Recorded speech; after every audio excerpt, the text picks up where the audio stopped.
first topic here, or the first subtopic, and that is what we refer to as a investment property, or basically how the financial reporting is supposed to be done as far as those investment property are concerned. Now, in this particular topic here, that is investment property, first we are supposed to define what is known as an investment property. Now, when we talk about an investment property, this is actually defined to be any property, be it land, be it a building, which is held by the owner or maybe the lessee. When we talk about the lessee, we are talking of the tenant, which is intended to generate some rental income, or which is held for appreciation. So, mean that investment property here is any property, or is a property of which, in this case, this property can either be land, building, or both, held by the lessee. In this case, we have said that the lessee, in other terms, is who we refer to as a tenant, under what we refer as a finance lease, under a finance lease, or it is held by the owner. It is held by the owner for two purposes. One, this property can actually be held to generate some rental income, or number two, for appreciation,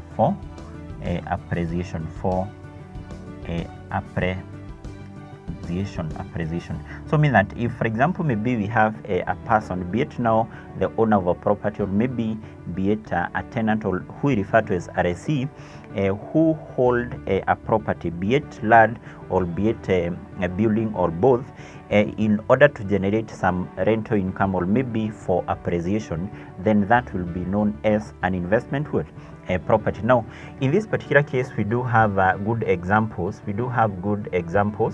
Of this particular investment property, and one of example of an investment property is any land which is held for long term, appreciation. So mean that if, for example, maybe as an individual you buy a land, and your intention is to hold that particular land for quite a long period of time in order for that land to appreciate, and then you sell it, then that now will fall under the category of what we refer as investment property. Two is any land which is held for undetermined,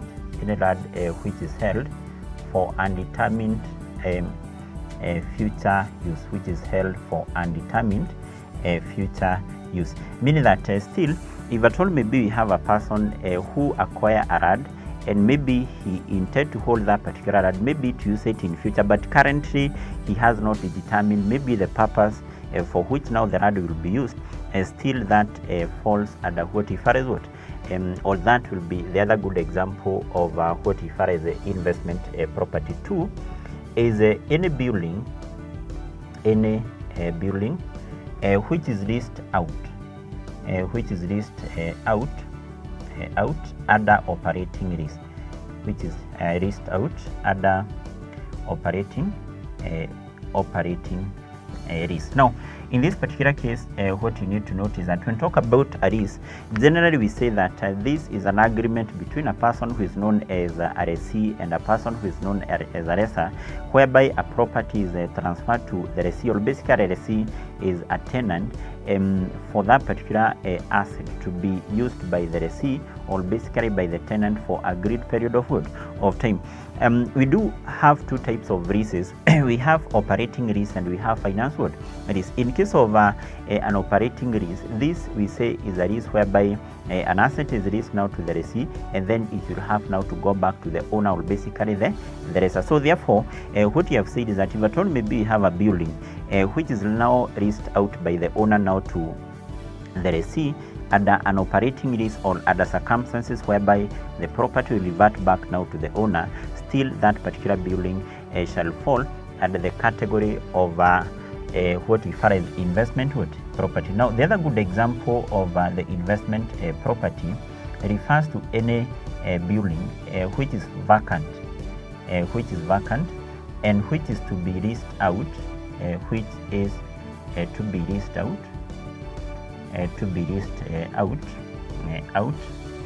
under operating lease, which is leased to be leased out under operating lease. Meaning that if at all maybe we have a person who has just constructed a building, and maybe he is holding that particular building, meaning that the building has not been leased out, and maybe he intended to lease it under what we have referred to as operating lease, still that will be another good example of what we refer to as the investment property. Still, we do have those particular buildings which are currently being developed, which are currently developed, so that now they can be used as investment property. Meaning that if maybe we have a person who is developing a building, or maybe constructing a building, so that maybe he can lease it out, or for example he hold it for appreciation purpose, then still that shall be classified as what? As an investment property. So therefore, in this particular case here, we do have those as actually some of the examples of what we refer to as what?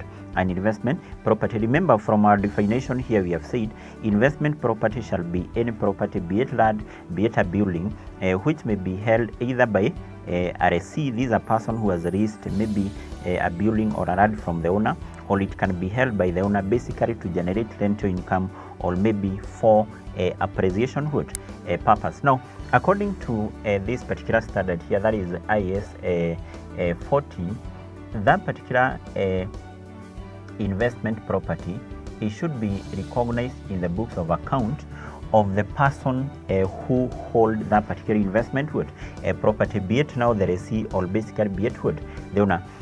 That particular investment property, it is supposed to be initially recognized in the books of account of the owner, or basically the lessee, at cost, meaning that if at all maybe we have, for example, a person who has constructed or maybe developed a building, that particular building should be initially recognized in his books of account at what? At cost. But according to the same standard here, that is IAS 40, for such a building, or maybe for such an investment property to be recognized in the books of account of the owner, then that should only happen if two conditions are met. Now, the first condition which has to be met for an investment property to be recognized is that it must be probable. It must be probable that future economic benefits,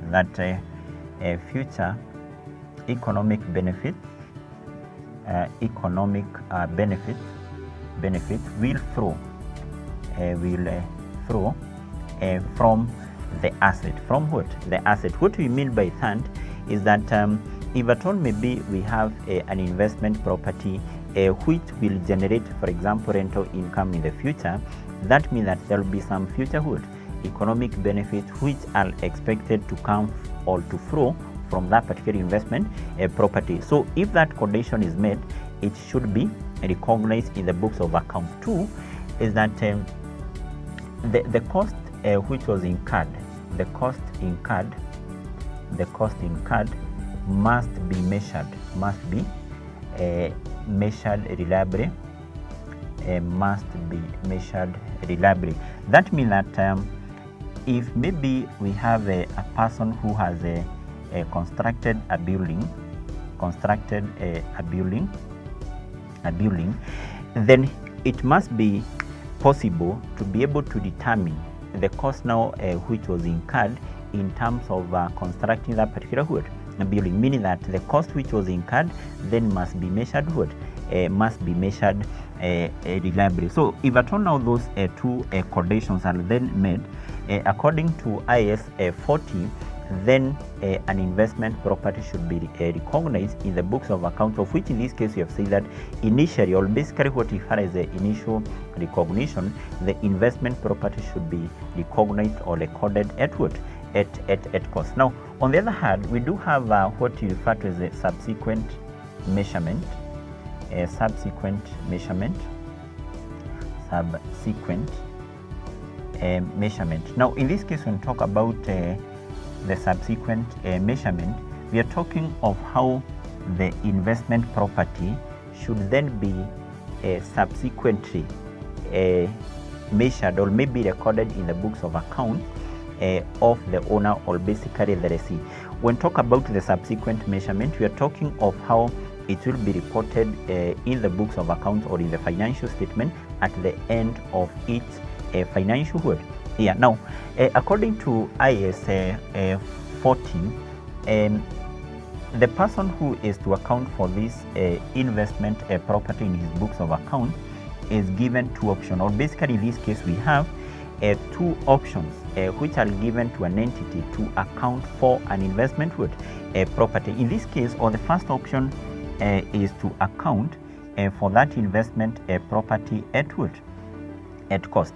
In this case, then the entity will be accounting for the investment property in the books of account at what we refer to as a historical cost. In this case, when we talk about a historical cost, we are talking of the cost now which was incurred by an entity, maybe when acquiring an investment property, GLAD, or maybe when constructing what? A building. So once now it is recognized in the books of account or in the financial statement at that historical cost, definitely the entity here will be required now to deduct, or will be required now to less the accumulated depreciation, depreciation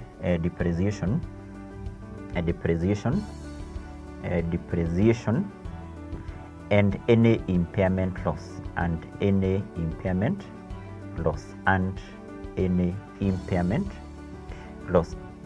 if at all you can be able to remember in the lower level, that is in CIFA section 1, definitely looked on what is depreciation and also what is impairment. Now, when talk about depreciation here, we say that this is the loss of the value of an asset due to use and also passage of what? Of time. Because if at all maybe we have like something or an investment property like a building, due to use and maybe other factors, it is expected to do some what? Value. On the other hand, when we talk about impairment, we say that this is the decrease in the carrying amount of an asset below the recoverable what? Amount. So therefore, if now an entity has chosen this option to account for an investment property in accordance with the cost, it will be accounting for the investment property in the statement of financial position using historical cost less accumulated depreciation and impairment loss. Now, the other option which is available to an entity is to subsequently account for investment property using what we refer as the fair value. Now, in this case, when we talk about the fair value, we say that this is a value at which now an asset or maybe an investment property can be sold at currently.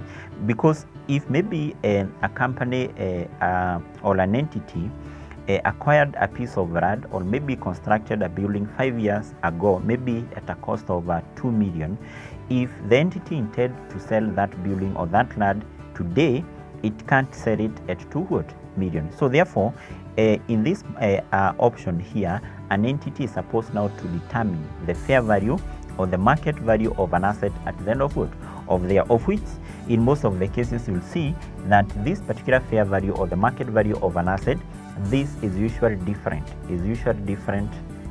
from the cost, from what? The cost. Meaning that if maybe we take a good example of a cost which was incurred, which was 80 million, and maybe the fair value has been determined to be 100 million. In this case, then you can see that the two values are what? Different. And that means that if now the fair value is then more, than the initial cost which was incurred, then in that case we say that there is a profit. There is what? A profit on revaluation. On the other hand, if at all this fair value is less than the cost, then on the other hand we say that there is a loss. Now this profit or loss on revaluation of an investment property, this should be taken now to the income statement of what? Of an entity, in which case if there is a profit, this profit should be accounted for as part of the other incomes, or basically refer to that as gain on what? Revaluation. If at all we have then a loss, this should be accounted for as what refers an expense in what refers income what? Statement. So therefore what you need to note is that an investment property, initially it should be accounted for by the entity using what? Cost. But we have said that for it now to be accounted for, then those two conditions must be what? Met. It must be probable that future economic benefits will flow into the entity as a result of the entity holding that particular what? Asset. And two, the cost now which was initially incurred must be measured what? Reliably. Then subsequently, or at the end of each financial year, then you have said that an entity will be having two options. Two what? Options in terms of how now to account for an investment property. An entity can actually account for that asset at cost, which was basically incurred, less accumulated depreciation and any impairment loss, and also it can be accounted for using the fair value. Basically, you say that this is a market price at which now an asset can be sold at, if now it was to be sold at currently, of which we have said that if at all maybe there is a profit or maybe a gain or loss on that revaluation, then you have said that it should be accounted for in the income statement of what? Of the company. If again, then we have said that is a part of the other incomes. If at all a loss, that will be an expense in the income statement. So therefore, as far as the investment property are concerned, that what you need to remember, definition, examples, and the issues to do with the conditions for initial recognition, how it is supposed to be initially recognized or accounted for in the books of account, and also what refers the subsequent measurement. Now, from there, I want us to proceed and we look on the other standard, that is IAS 10